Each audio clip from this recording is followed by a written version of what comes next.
Muitos de vocês me perguntaram aí nos comentários: o Brasil está citado na Bíblia? Qual é o papel do Brasil nos acontecimentos finais dos tempos? E hoje nós vamos rasgar o véu sobre essa dúvida que muitos estudiosos da Bíblia têm. Então, queridos amigos, fique até o final, pois nós vamos falar não só do momento da geopolítica, mas também da visão espiritual sobre o Brasil, tá, irmãos? Porque o espiritual ainda é mais importante que o geopolítico, na minha opinião. E o Brasil, com certeza, vai desempenhar um papel profético. Mas, falando em papel profético, o eixo profético principal das Escrituras, você já sabe que está focado em Israel e no Oriente Médio. Quando você lê a Bíblia, você vai ver Ezequiel, você vai ver Daniel, você vai ver Apocalipse, tudo apontando para esse eixo. E o que nós entendemos pelas Escrituras? Nós entendemos pelas Escrituras que as nações do Oriente Médio, elas vão marchar contra Israel nos tempos finais. Porque Israel, como diz as Escrituras, vai se tornar um copo de tontura, uma pedra pesada para todas as nações. É o que está registrado na palavra. Irmãos, eu não sei se vai sair uns barulhos, porque tem uma obra aqui perto. Eu já até mudei de local, vocês estão vendo, para tentar fazer um vídeo com menos som. Mas vamos continuar. Israel, irmãos, sem dúvida, é para onde as nações elas vão convergir conforme as profecias que a gente tem estudado. A escatologia, ela é clara. Israel é o ponto principal, é o centro onde haverá essa confusão final. Mas é bom, e aqui eu quero deixar bem claro, irmãos, bem claro, que não podemos, queridos irmãos, trazer interpretações que fogem das Escrituras. A gente também não pode chegar aqui e trazer revelações para satisfazer curiosidades. Porque, queridos irmãos, eu não vou me colocar nesse lugar de trazer coisas que não estão nas Escrituras e trazer esse peso para a minha vida. Mas nós vamos fazer o quê? Nós vamos, dentro das Escrituras, entender o que é o papel do Brasil. E nós não podemos, de uma hora para outra, querer encaixar os países modernos sem fundamento nas Escrituras, tá? Então vamos ver o Brasil, que é o nosso caso de hoje. O Brasil, ele é conhecido como celeiro. O Brasil, ele entra nas profecias de muitos irmãos e de escritores como o celeiro espiritual e base de oração. E quando a gente faz uma pesquisa, o que a gente descobre? Que o Brasil é o segundo país mais numeroso de cristãos. O Brasil, ainda hoje, é uma das bases missionárias e cristã do mundo inteiro. Mas aqui eu quero abrir um parênteses, porque temos um mistério na raiz da formação do povo brasileiro, irmãos. E quero que você acompanhe isso comigo. Ah, Cláudia, por que você está trazendo esse assunto? Você já vai logo perceber. A presença judaica no Brasil no século XVI, ela vai implicar diretamente, irmãos, no cenário brasileiro. Haverá uma modificação. E por que essa modificação? Porque a chegada dos novos cristãos, que são os judeus que vão dizer que são novos cristãos para fugir da Inquisição, ali no século XVI, né? Eles vão mudar de uma certa forma a descendência no Brasil. Eles vão influenciar o DNA desse povo brasileiro. Então, muitos brasileiros, eles vão se tornar descendente direto de Abraão, desse povo da promessa. Então, querendo ou não, existe descendente direto dentro do Brasil de judeus, de sangue judeus, desde os séculos passados. E outro fato que intriga é o número da comunidade judaica no país hoje. a segunda maior comunidade judaica está no Brasil. Cerca de 120 mil pessoas da comunidade judaica fazem parte hoje do Brasil. Seria, queridos irmãos, coincidência? Então, quero lembrar você de algo na formação do Brasil. Nós estamos falando da importância do Brasil. Então, lembrando que na última semana de Daniel, algo tremendo vai acontecer. Porque muitos desses integrantes da comunidade dessa comunidade judaica, como Paulo explicou, o que Paulo ele explica? Que voltarão a ver a verdade do Messias. Lá em Romanos, Paulo fala isso. O que significa isso? A abertura dos olhos do povo judeu no fim dos tempos. Então, pense bem, essa comunidade está onde? Dentro do Brasil, a segunda. Tudo está ligado aqui no Brasil, no que nós estamos falando hoje.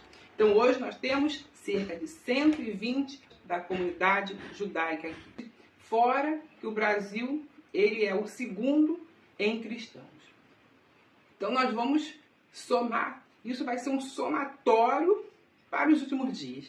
Porque se você não acredita, o inimigo já entendeu o que é o Brasil. E aí a gente vê o quê? As nações tradicionais estão em outro momento. Elas estão fechando-se para o Evangelho cada dia. Quando você olha agora para a Europa e a América do Norte, você vai ver algo retrocedendo. Um registro que está mostrando um avanço da secularização e a queda nas frequências, nos templos. As pessoas já deixaram de frequentar os templos. Tem igrejas que estão fechando por falta de fiéis. Então está havendo uma mudança nesses continentes tão antigos que eram envolvidos com o cristianismo, com a presença de Deus. E quando a gente olha para o Brasil ainda atua como um celeiro. E aí num porto seguro para a pregação da palavra, a intercessão global, podemos ver que dentro do Brasil se levanta um movimento que tenta conter o avanço do evangelho genuíno, queridos irmãos, aqui da nossa nação. Do evangelho genuíno na nossa nação brasileira. Por quê? Pregar qualquer coisa, todos pregam. Mas a palavra genuína, ela é a mais importante no momento. E eu entendo, e eu creio que você também já percebeu que o país está em meio de uma batalha espiritual. E nós estamos vendo que a briga é acirrada. O Brasil está sendo combatido espiritualmente dia após dia. E aí a gente pergunta, e a posição geopolítica, a chegada do sistema global, como que o Brasil fica nessa situação? Irmãos, o Brasil está dentro de tudo isso. Aí você pode me perguntar, Cláudio, o Brasil seria ou não uma das nações mencionadas em Ezequiel 38? Faz parte da geopolítica? Eu digo logo que não há menção nominal direta. A Bíblia não fala do Brasil ali. Mas existe um contexto, existe um versículo onde o Brasil vai entrar. Isaías 49:6, ele diz, pouco é que sejas meu servo, para reavivares as tribos de Jacó, e tornares, e para trazeres preservadores de Israel, também para a luz dos gentios, para seres a minha salvação até a extremidade da terra. Quando a gente começa a ver esse versículo, nós avançamos para mais um que vai completar, que é Atos 1:8, que diz, recebereis o Espírito Santo e sereis minha testemunha, tanto em Jerusalém, como na Judéia e Samaria, e até os confins da terra. Neste contexto, queridos irmãos, aí sim, a Bíblia faz referência às nações.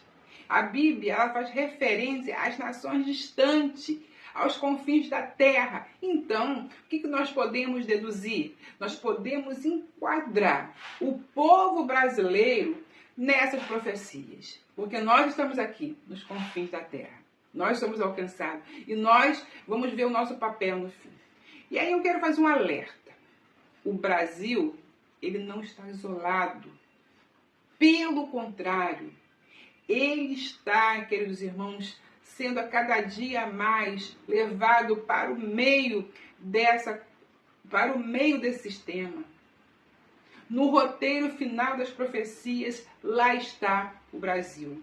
Por tudo que eu tenho de falar, o Brasil está nesse meio.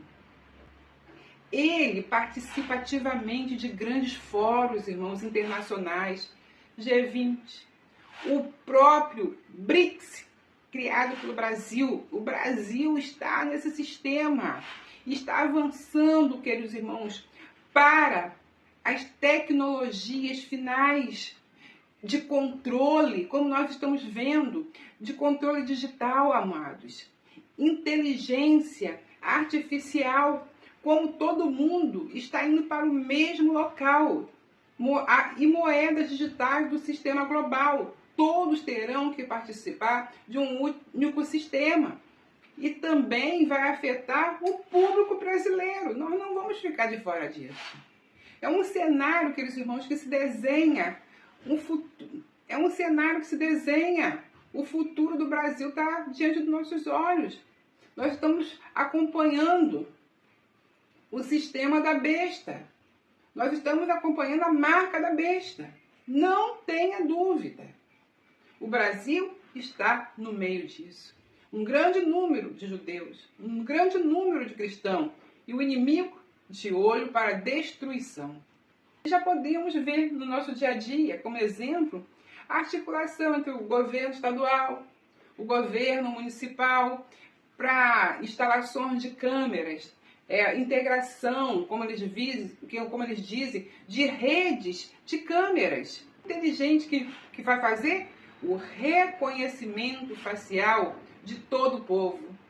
Tudo está caminhando para um único caminho. Tudo está caminhando para um único lugar. Aí já colocando as ilustrações para você entender melhor. Que eu já sei que meus irmãos gostam muito quando eu coloco ilustrações, tá? E aí eu estou tentando preparar para vocês. Espero que vocês gostem. Não esqueçam de deixar o like, compartilhar esse vídeo, tá, meus irmãos? Porque aqui é respondendo aos inscritos.